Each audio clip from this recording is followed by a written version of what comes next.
नमस्कार, स्वागत है आपका प्रभात एग्जाम के हमारे YouTube चैनल पर।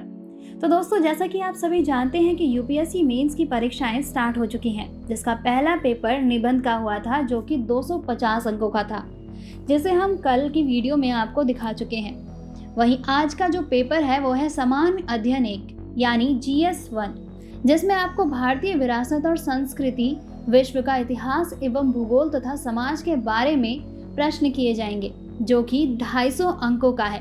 आज के इस पेपर में 1 से लेकर 10 तक के प्रश्न 10 नंबर के हैं, यानी प्रत्येक एक क्वेश्चन 10 नंबर का है, जिसे आपको 150 यानी 150 शब्दों में लिखना है।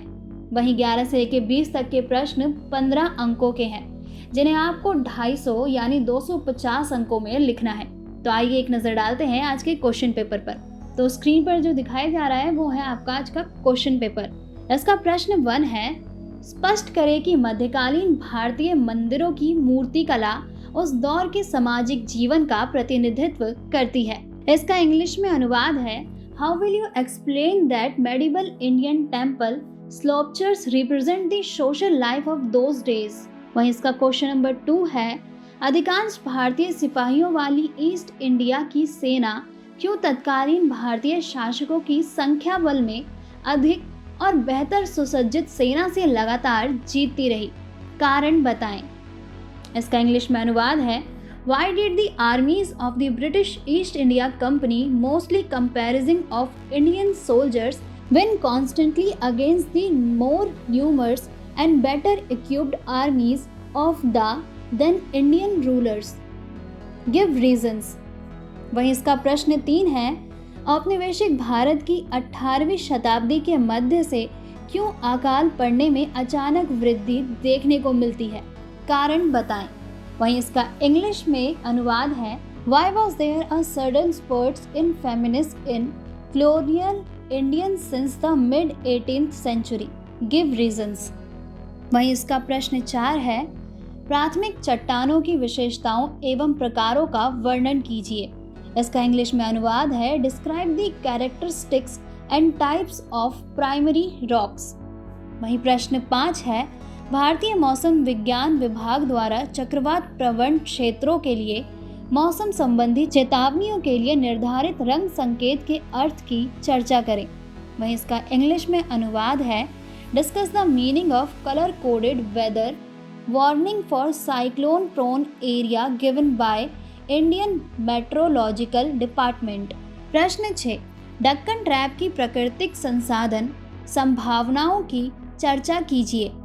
इसका इंग्लिश में अनुवाद है, discuss the natural resource potentials of Deccan trap. वहीं इसका प्रश्न नंबर 7 है, भारत में पवन ऊर्जा की संभावना का परीक्षण कीजिए एवं उनके सीमित क्षेत्रीय विस्तार के कारणों को समझाइए।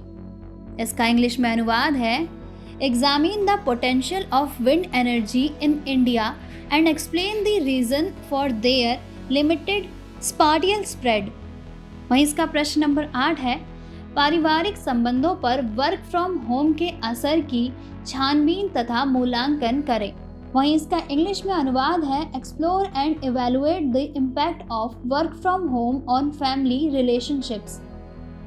वहीं प्रश्न नंबर 9 है, उपभोक्ता संस्कृति के विशेष परिप्रेक्ष्य में नव मध्य वर्ग के उभार से टीयर 2 शहरों का विकास किस तरह संबंधित है। वहीं इसका इंग्लिश में अनुवाद है, how is the growth of tier 2 cities related to the rise of a new middle class with an emphasis on the culture of consumption.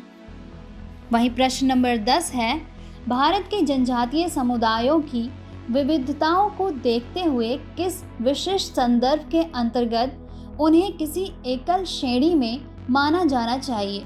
वहीं इसका इंग्लिश में अनुवाद है, given the diversities among tribal communities in India in which specific context should they be considered as a single category.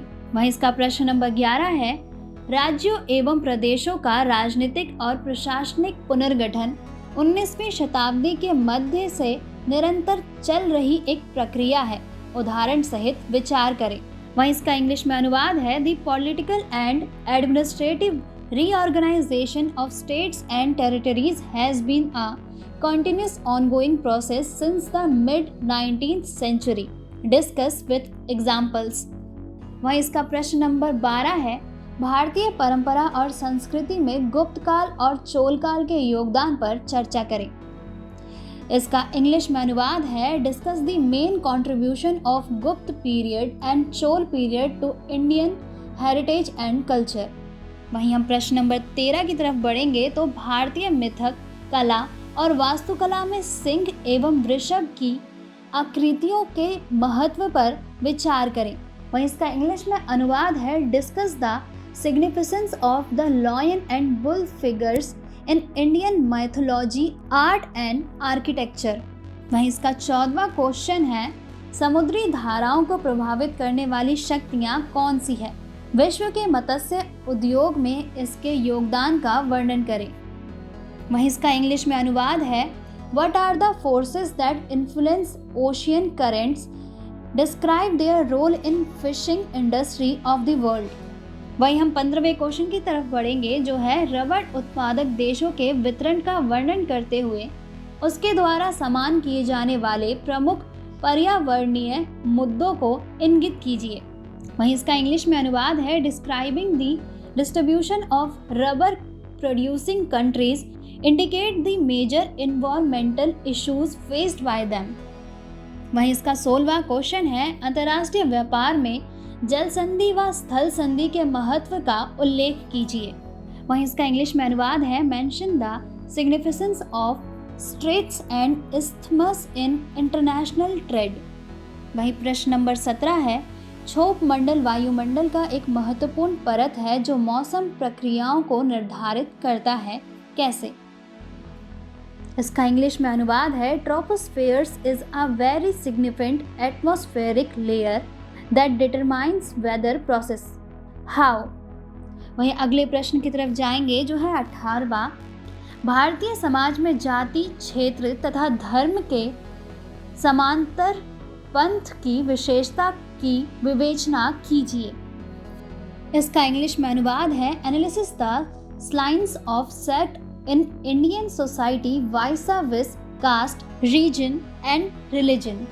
वहीं इसका प्रश्न number 19 है, क्या सहिष्णुता, सम्मिलन एवं बहुलता मुख्य तत्व है जो धर्मनिरपेक्षता के भारतीय रूप का निर्माण करते हैं? तर्कसंगत उत्तर दें। वहीं इसका इंग्लिश में अनुवाद है, are tolerance, assimilation and pluralism the key elements in the making of an Indian form of secularism, justify your answer. वहीं इसका लास्ट यानी 20th क्वेश्चन है, अपर्याप्त संसाधनों की दुनिया में भूमंडलीकरण एवं नए तकनीक के रिश्ते को भारत के विशेष संदर्भ में स्पष्ट करें। वहीं इसका इंग्लिश में अनुवाद है, elucidate the relationship between globalization and new technology in a world of scarce resources with special reference to India। तो दोस्तों ये थे पूरे 20 क्वेश्चन जिसमें 1 से लेकर 10 तक जो प्रश्न थे वो आपको 10 नंबर के थे और वहीं 11 से लेकर 20 तक जो प्रश्न थे वो 15 नंबर के थे। जो 10 नंबर के प्रश्न थे उन्हें आपको 150 शब्दों में लिखना था, यानी 150 शब्दों में आपको उन्हें एक्सप्लेन करना था। वहीं जो 11 से लेकर 20 तक के प्रश्न हैं वो 15 नंबर के हैं और उन्हें आपको 250 यानी 250 शब्दों में लिखना है। दोस्तों अगर आपको हमारा ये वीडियो पसंद आया हो तो इसे लाइक और शेयर करना ना भूलें। जल्द आपसे फिर मुलाकात होगी एक नए क्वेश्चन पेपर पर एक नई वीडियो के साथ। तब तक के लिए नमस्कार।